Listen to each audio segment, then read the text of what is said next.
உலக தமிழர்களை ஒரே இடத்தில் சந்திக்க வேண்டுமா? உங்களை அன்புடன் அழைக்கிறது தி ரைஸ் அமைப்பின் 13வது உலக தமிழர்கள் மற்றும் திறனாளர்கள் மாநாடு.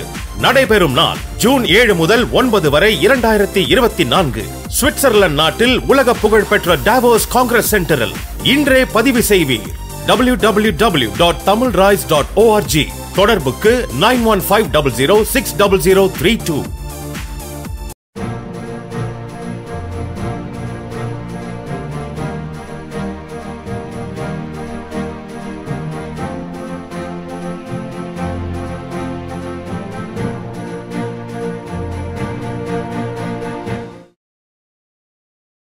சிவாஜி கணேசன் சாதாரண உயரம்தான்.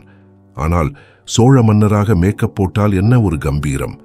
சிவாஜி கணேசன் கதாபாத்திரத்தின் தன்மைக்கு ஏற்ப மாறுவார் என்பதை பலர் சொல்ல கேட்டாலும் அவருடன் நடித்த நடிகை லட்சுமி அவரை பற்றி சொன்னது சிறப்பான ஒன்று. சிவாஜி கணேசன் பாகப்பிரிவினையில் மாற்றுத்திறனாளியாக அப்பாவியாக நடித்த அதே ஆண்டில்தான் வீரபாண்டியனாக நடித்து அசத்தியிருப்பார். கர்ணன் படம் நடித்த அதே ஆண்டில்தான் பெரும் செல்வந்தராக ஆங்கில பாணியில் புதிய பறவையில் வேடமிட்டு நடித்திருப்பார். அவர்தான் சிவாஜி கணேசன். தமிழ் திரையுலகம் பல நடிகர்களை கண்டுள்ளது.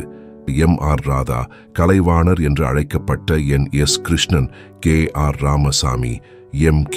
ராதா என பலர் இருந்தனர். பல கதாநாயக நடிகர்கள் இருந்தனர். ஒவ்வொருவரும் ஒவ்வொரு விதமாக நடிப்பில் வித்தகர்களாக இருந்தனர். ஆனால் அனைத்தையும் உள்ளடக்கிய ஒருவராக சிவாஜி கணேசன் இருந்தார்.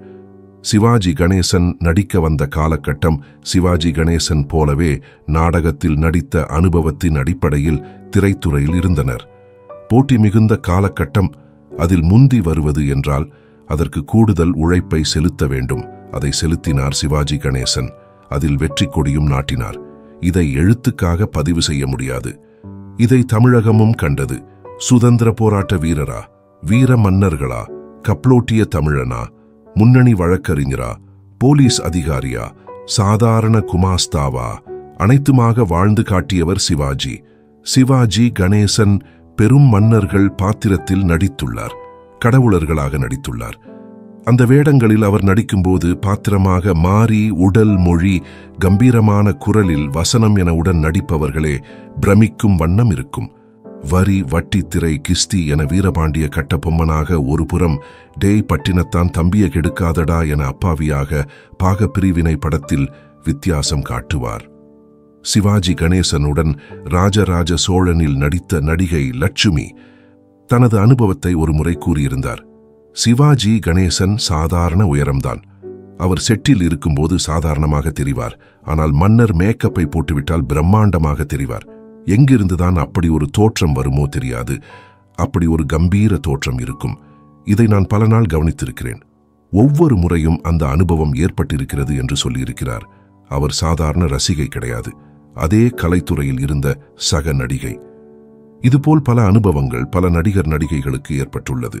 சிவாஜி கணேசன் ஆகச் சிறந்த நடிகர். அவர் ஓவர் ஆக்டிங் செய்வார் என்ற விமர்சனமும் பின்னாளில் நகைச்சுவைக்காக அவரது சில நடிப்புகளும் எடுத்து கையாண்டிருப்பார்கள். ஆனால் அது போன்ற ஒரு நடிப்பை அந்த காலத்தில் திரையில் முதலில் அறிமுகப்படுத்தியவர் அவர். அதை அனைவரும் ரசித்தனர். மற்றொரு முக்கியமான விஷயம், அவரும் அவர் காலத்திய நடிகர்களும் மேடை நாடக கலைஞர்கள். 100 மீட்டருக்கு அப்பால் உள்ள ரசிகனும் பார்ப்பது போன்ற உடல் மொழி, முகபாவனை காட்டி நடிக்க வேண்டும். அந்த பயிற்சி சில இடங்களில் வெளிப்படுவது இயல்பான ஒன்று. அதே நேரம் யதார்த்த நடிப்பை சிவாஜியை மிஞ்சி யாரும் கொடுத்ததாக தெரியவில்லை. அதீத நடிப்பு என்று சொல்லும் பலரும் ஒவ்வொரு நடிகனிடமும் ஏதாவது ஒரு இடத்தில் சிவாஜியின் சாயல் இல்லாமல் நடிக்க முடியாது என்பதை காணலாம். உதாரணத்திற்கு ஒரு காட்சி, வசூல் ராஜா MBBS படத்தில் புற்றுநோய் பாதித்த ஜாகீர் இறந்த பின்னர் கமல் ஆழ்வார். அந்த காட்சியை மீண்டும் ஒரு முறை பார்த்தால் அதில் சிவாஜியின் சாயல் தெரியும். சிவாஜியின் ஸ்டைல் தான் நான், ரஜினி அனைவரும் ஃபாலோ பண்ணினோம் என்று ஒரு நிகழ்ச்சியில் சொல்லியிருப்பார் கமல். கௌரவம் படத்தில் அப்பா சிவாஜி படிகளில் ஒரு பக்கமாக திரும்பி இறங்கும் ஸ்டைலையும் படிகட்டி உட்கார்ந்தபடி மது அருந்துவார். அதையும் ரஜினி சில படங்களில் கையாண்டிருப்பார். அனைவருக்குமான குருவாக இருந்த சிவாஜிக்கு சிறந்த நடிகர் விருது வழங்கப்படாதது 20ஆம் நூற்றாண்டின் மிகப்பெரிய காமெடி எனலாம். Let's build our bright future with the scenic wonders of Switzerland. the RISE 13th Global Tamil Entrepreneurs and Professionals Summit from 7th to 9th June 2024 in Davos. Let's join with the global Tamils at the renowned Davos Congress Center. Register now at www.tamilrides.org. Contact us at 9150060032. நல்ல cinema நேயர்களுக்கு வணக்கம். நீங்க எங்களுக்கு தொடர்ந்து கொடுத்துட்டு வர ஆதரவுக்கு நெஞ்சார்ந்த நன்றிகளை தெரிவித்துக் கொள்கிறோம். ஒரு சின்ன வேண்டுகோள், நல்ல சினிமா சேனலை இதுவரைக்கும் சப்ஸ்கிரைப் பண்ணாதவங்க கீழே இருக்கிற சப்ஸ்கிரைப் பட்டனை பிரஸ் பண்ணி உடனே சப்ஸ்கிரைப் பண்ணிடுங்க. அதோட அந்த பெல் ஐக்கனையும் கிளிக் பண்ணிடுங்க. நாங்க வெளியிடுற வீடியோஸ் எல்லாம் உடனுக்குடன் உங்களுக்கு தெரிய வர அது ஹெல்ப்ஃபுல்லா இருக்கும். நன்றி.